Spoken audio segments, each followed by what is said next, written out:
बिस्मिल्लाहिर्रहमानिर्रहीम।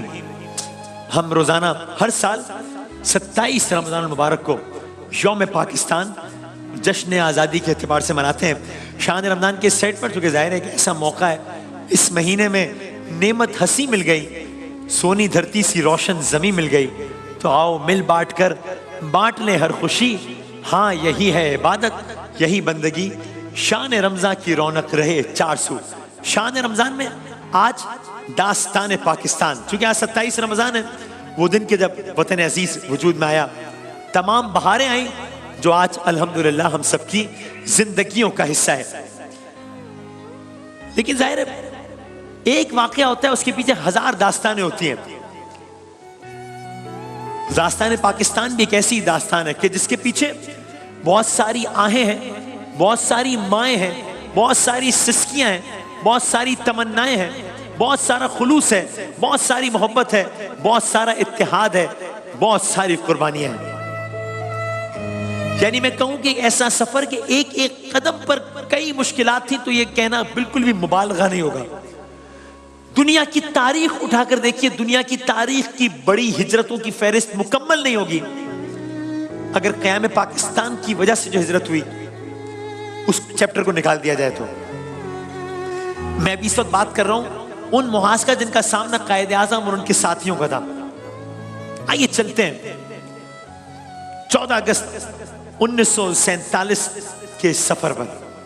मामला कुछ ऐसा है कि 1857 हो चुका है, जंग आज़ादी नाकाम हो चुकी है, मुसलमान डिस्करेज हो रहे हैं, नौकरियां छीनी जा रही हैं, वसाइल महदूद हो रहे हैं, दीवार तंग की जा रही है उन पर, सोशली उनको आइसोलेट किया जा रहा है, अपनी आइडेंटिटी क्राइसिस का मसला हो रहा है, अपनी शनाख्त खो रहे हैं मुसलमान। ऐसे में सर सैयद अहमद खान दो कौमी नजरिया पेश करते हैं, मुसलमानों की शनाख्त को दोबारा जिंदा करते हैं ऐसे पिसे हुए घुटन के हब्स के माहौल में।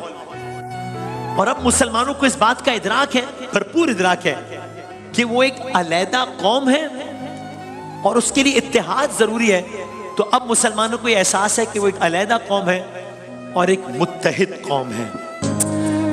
सो अब एक रूह डल गई है, कहीं ना कहीं लाश हो। अभी इसके खदोखाल वाजे नहीं है कि क्या, कब, क्यों, कैसे, किस नाम से, किस उन्वान से होगा।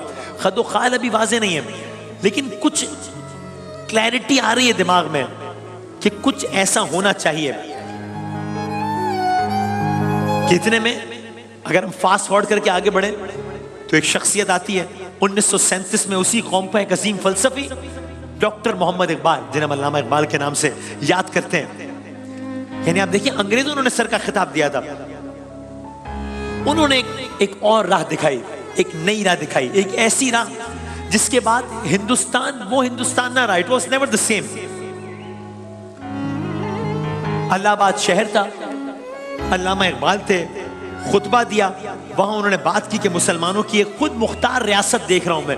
गोया अब खदोखाल मजीद वाजे हो रहे हैं, अब चीजों में मजीद क्लैरिटी आती जा रही है। और इस जुमले ने तो एक नई रूह फेंक दी मुसलमानों के अंदर। लेकिन अभी भी ये क्लियर नहीं था कि हाउ एग्जैक्टली, अब व्हाट एग्जैक्टली तो क्लियर है, हाउ एग्जैक्टली क्लियर नहीं है। लेकिन साबित किया इस कौम ने कि इरादे जिनके पुख्ता हो, नजर जिनकी खुदा पर हो, तलातुम खेज मौजों से वो घबराया नहीं करते। इरादे पुख्ता थे, आजम जवान थे, इकबाल अपना विजन दे चुके थे। ऐसे में 1940 आया, मंटो पाक आया, लाहौर आया, करारदाद पाकिस्तान आई, एक और खदोखाल मजीद वाजे हो गए, चीजें मजीद तेज होने लगी, मजीद वाजे होने लगी। यहां तक क्या आया मार्च 1947, बरतानिया ने लॉर्ड माउंटबेटन को भेजा कि जाओ और हिंदुस्तान को आजाद करने की तैयारियां शुरू करो, बंटवारा करो।